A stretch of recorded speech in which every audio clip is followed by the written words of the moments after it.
नमस्कार। मैं अश्विनी आपका एएसआर इंग्लिश में स्वागत करता हूँ। आप सभी का लॉकडाउन कैसा चल रहा है? आई होप सभी अच्छे हों। तो क्यों ना इस लॉकडाउन पे एक शेर अर्ज हो जाए। क्या खुश नसीब है वो धरती, क्या खुश नसीब है वो धरती जो बादल से दूर रहकर भी बादल उसके लिए बरसते हैं। कितने बदनसीब है वो आशिक, कितने बदनसीब है वो आशिक जो पास रहकर भी मिलने से तरसते हैं। कुछ ऐसा ही हो रहा है इस लॉकडाउन में। ऐसा ही हो रहा है ना। तो चलो फिर हमारा शेर यहीं पे खत्म। अब चलते अपने टॉपिक पे। कहां पर थे अपन लोग? कल किया था हमने डेफिनिट यूनिट के बारे में। किसके बारे में? डेफिनिट यूनिट के बारे में। एक और नेक्स्ट स्टेप की तरफ बढ़ते हैं, वो आती है इनडेफिनेट यूनिट। चलो फिर तो इनडेफिनेट यूनिट क्या होती है?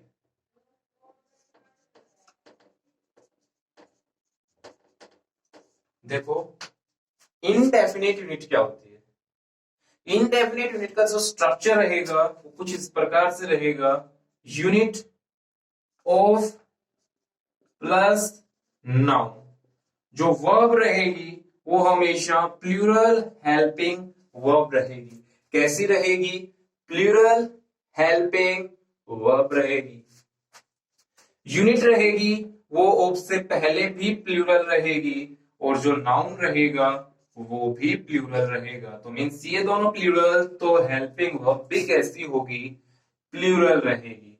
ठीक है, इसके एग्जाम्पल के साथ खेलते हैं कुछ इस प्रकार से। hundreds of hundreds of students have applied. hundreds of students have applied.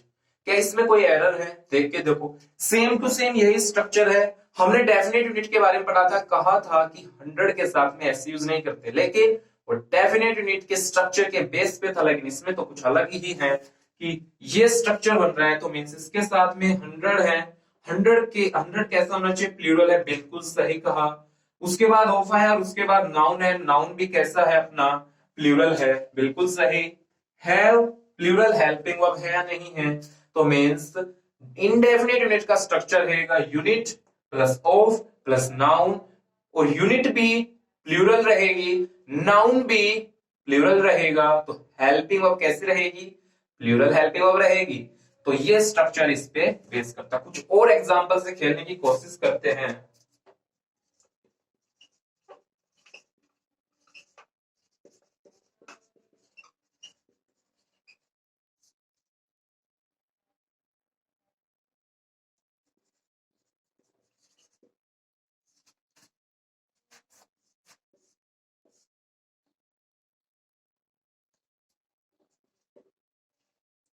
बताओ फिर। Thousands of applicant is invited.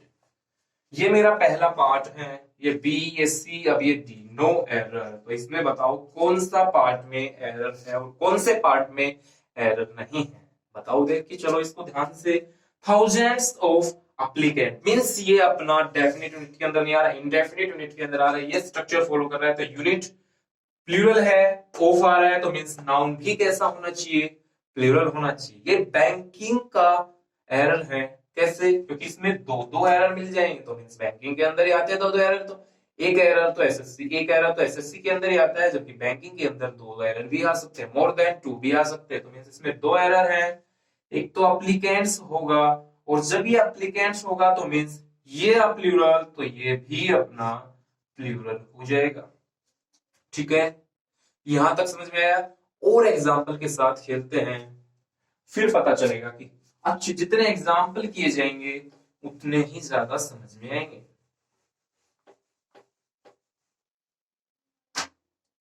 देखिएगा,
देखो मेरे प्यारे स्टूडेंट्स, सबसे पहला मैंने दो एग्जाम्पल लिखे हैं।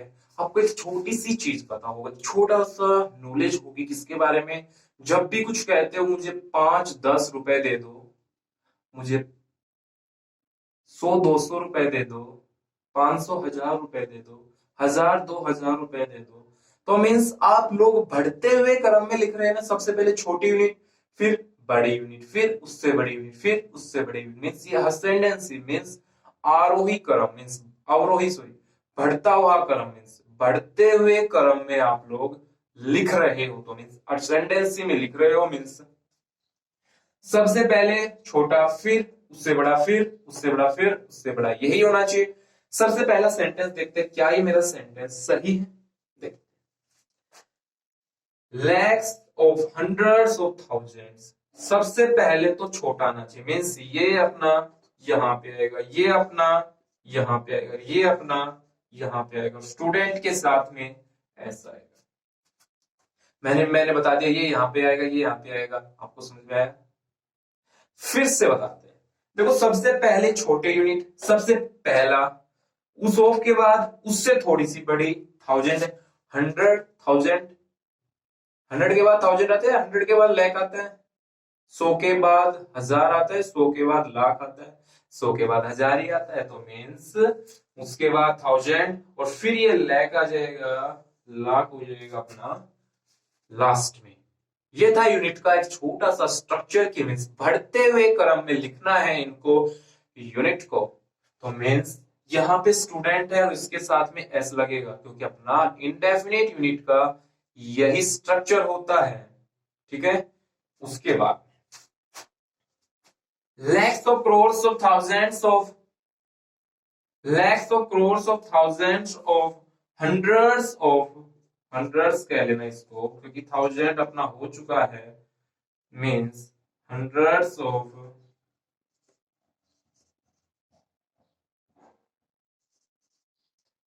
Lakhs of crores of thousands of hundreds of rupees. तो मीन्स सबसे पहले क्या आना चाहिए, छोटी यूनिट। और थाउजेंड अपनी सबसे बड़ी यूनिट है, जो सबसे लास्ट में लिख के बिल्कुल गलत कहा। थाउजेंड सबसे छोटी है, थाउजेंड सॉरी 100 सबसे छोटी है। तो मीन्स 100 को सबसे पहले, फिर उसके बाद अपना थाउजेंड आना चाहिए, फिर उसके बाद अपना लैख आना चाहिए, फिर यहाँ पे आएगा करोड़। मीन्स 100, 1000, लाख, करोड़, 10 करोड़। मीन्स बढ़ते हुए क्रम में अपने को लिखने हैं। किसमें? इंग्लिश लैंग्वेज में। और मैंने रुपी किया या रुपीस, रुपीस किया, बिल्कुल सही किया। मीन्स यहाँ पे क्या आना चाहिए, अपना प्लूरल ही आना चाहिए। और मैंने लिख दिया सिंगुलर, बिल्कुल नहीं, मैंने लिखा है प्लूरल। तो ये था अपना एक इनडेफिनिट यूनिट का स्ट्रक्चर। और इनडेफिनिट यूनिट को कैसे टैकल किया जाता है, कैसे 100 के साथ एस यूज होता है और कैसे 1000 के साथ एस यूज होता है। जिस प्रकार से अपने इंडेफिनिट यूनिट के अंदर देखा था कि 100 के साथ एस यूज नहीं हो रहा था, लेकिन इंडेफिनिट यूनिट में इसका स्ट्रक्चर अलग है। इस स्ट्रक्चर के बेस पे एस का यूज होता है। क्या होता है? एस का यूज होता है। तो मीन्स ये प्लूरल बनते हैं। तो प्लूरल, ऑफ से पहले यूनिट और यूनिट के ऑफ के बाद नाउन, और उसके बाद नाउन कैसा होगा? प्लूरल। तो वर्ब भी कैसी होगी?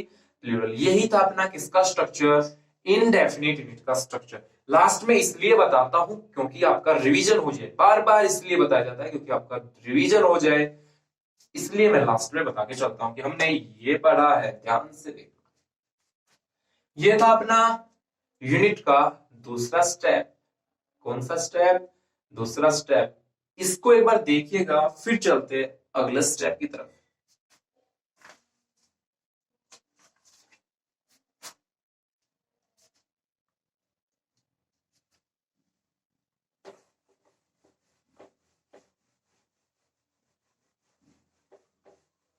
इसके बाद एक और यूनिट आती है। मैंने 3 यूनिट का नाम लिया था और एक और यूनिट आई है, आर्बिट्रेरी यूनिट, जिनको आप मनमाने ढंग से लिखते हैं, जिसको आप मनमाने ढंग से लिखते हैं वही होती है अपनी आर्बिट्रेरी यूनिट। मैं कुछ एक लिख रहा हूं, कप हुआ, स्पून हुआ, हैंड हुआ, माउथ हुआ, फिस्ट हुआ, ये सारे के सारे क्या होते हैं, इनके बाद में कुछ और वर्ड यूज किया जाता है, वो किया जाता है फुल, और इसके बाद में एस। फुल होता है वो एक एडजेक्टिव होता है, फुल होता है वो एक एडजेक्टिव होता है, और इनके बाद में कैसे फुल का यूज किया जाता है, इसका मतलब तो सभी को पता होगा। स्पून मीन्स चम्मच, हैंडफुल मीन्स मुट्ठी भर, माउथफुल मीन्स एक निवाला होता है वो, और एक फिस्ट मीन्स, फिस्टफुल मीन्स होता है अपना क्या, मुट्ठी। ये देख के चलो इसको एक बार, इनको लिख के चलना, ये मुट्ठी, निवाला, हैंडफुल मुट्ठी भर, स्पून होता है चम्मच, कप का तो सबको ही पता है। तो इनका यूज कैसे किया जाता है ग्रामर के अंदर, इनमें एरर कहां पे आता है, वो देख के चलो आप। देख, एक मिनट लिखना इसको, फिर एग्जांपल करते हैं, ठीक है।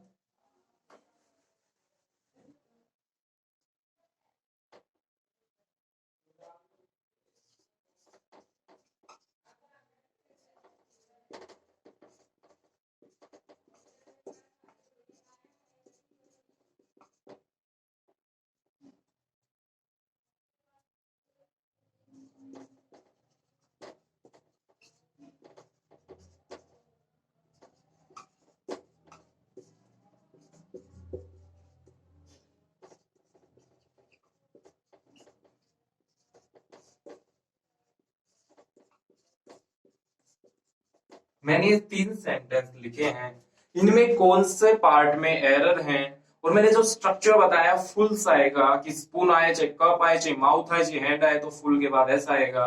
यदि वो स्ट्रक्चर स्पून फुल्स हो, हैंडफुल्स हो, फिस्ट फुल्स हो, तो मीन्स उसके बाद ही एस लगना चाहिए, उससे पहले एस लगेगा, गलत हो जाएगा वो पार्ट।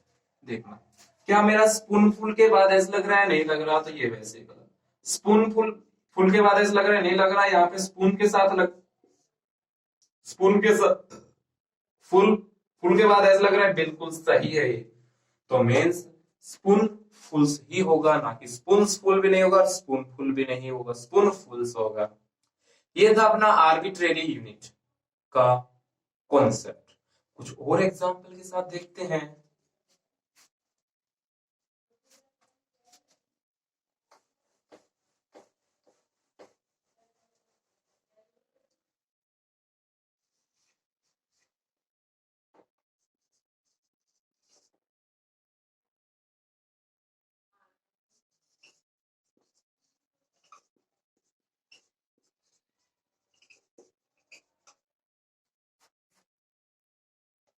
देखो मेरे को बता के चलना, क्या ये हैंडफुल सही है, बताओ एक बार, क्या ये हैंडफुल सही है, क्या ये हैंडफुल सही है, देखो क्या ये हैंडफुल सही है, क्या ये हैंड्सफुल सही है, और इन तीनों पार्ट में कौन से पार्ट में एरर है, वो देख के चलो इसको। सेंटेंस लिखते हैं अभी, एक बार इनको देखो फिर।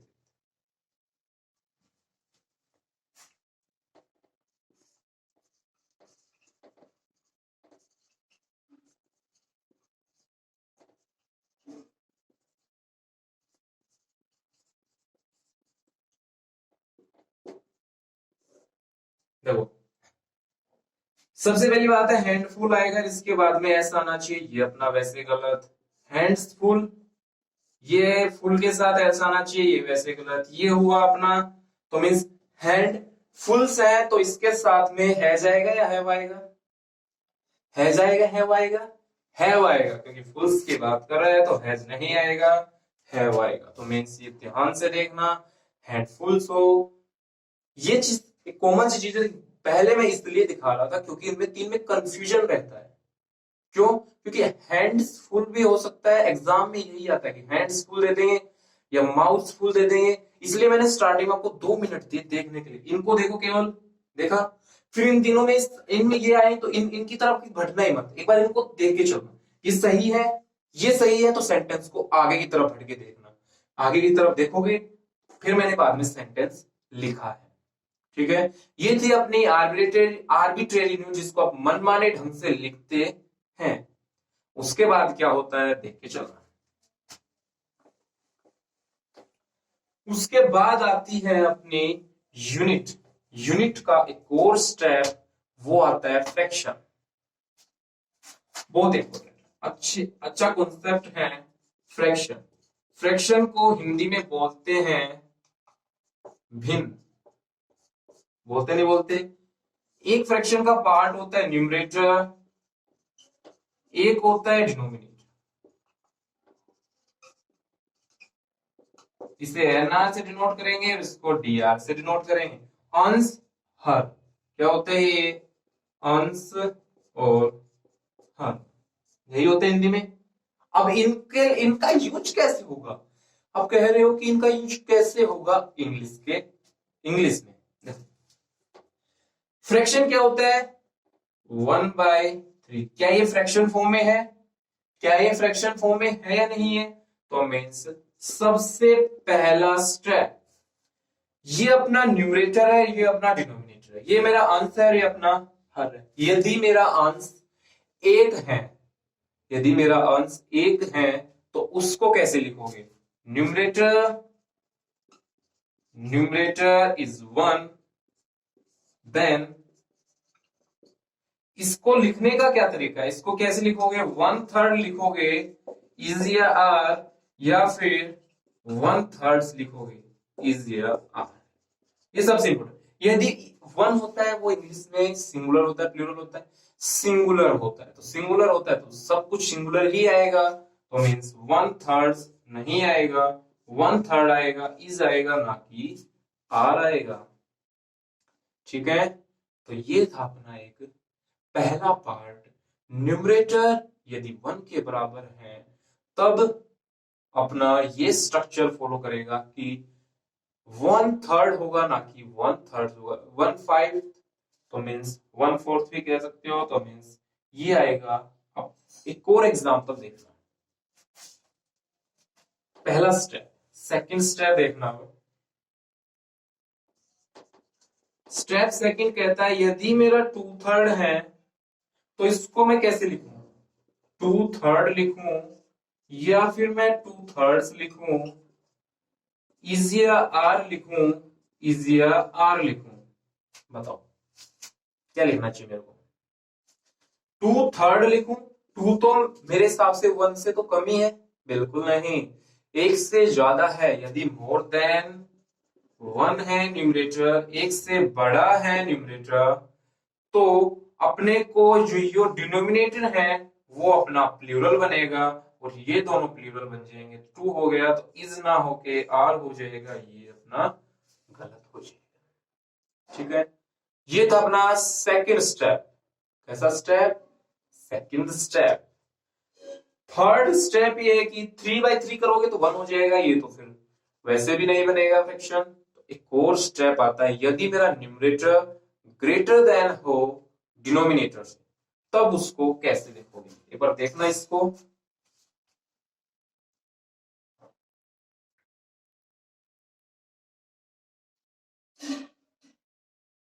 मैं इतने इंक डाल देता हूं थोड़ा सा, फिर चलते आगे।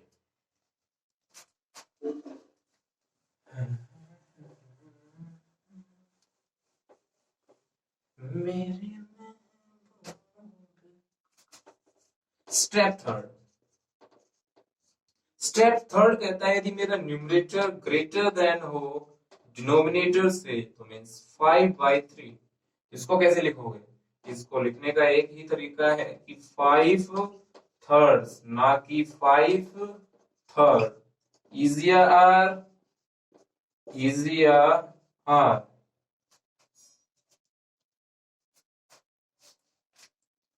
इजिया आर, इज बिल्कुल गलत। ये होगा 5, मोर देन 1 है तो 5/3 हो जाएगा, मींस इज नहीं होगा, आर हो जाएगा। ये था अपना तीसरा स्टेप। एक और स्टेप आता है, वो आता है छोटा सा कॉन्सेप्ट है यूनिट का, कुछ ज्यादा बड़ा कॉन्सेप्ट नहीं है, केवल आपकी इंग्लिश को ही सुधारने की कोशिश की जाएगी इस स्टेप में। कि कैसे 5/3 बोलते हैं, कैसे 5/3 बोलते हैं। मिक्स्ड फ्रैक्शन, यदि कोई मिक्स्ड फ्रैक्शन की बात की जाएगी, जैसे कि 5/3 ले लिया तो इसको लिख सकता हूं 1 2 3, तो 1 + 2/3, तो 1 को अलग लिखना और प्लस की जगह एंड लिखना, और 2 और थर्ड आ रहा है तो मीन्स 2/3। इज या आर? इज नहीं आएगा, आर हो जाएगा, तो मीन्स मिक्स फ्रैक्शन को लिखने का यही तरीका है। क्या यही करते हो मिक्स फ्रैक्शन में? 3 से मल्टीप्लाई और 2 से ऐड करते हो, तो मीन्स 3 से मल्टीप्लाई और 2 से एडिशन होता है, तो मीन्स 3 और 2 5/3 हो जाएगा। ये था अपना मिक्स्ड फ्रैक्शन का छोटा सा कॉन्सेप्ट। ये था यूनिट, यूनिट के अंदर भी फ्रैक्शन। देखिएगा इसको एक बार, फिर चलते हैं अगला यूनिट के पार्ट की तरफ, यूनिट ऑफ मेजरमेंट की तरफ।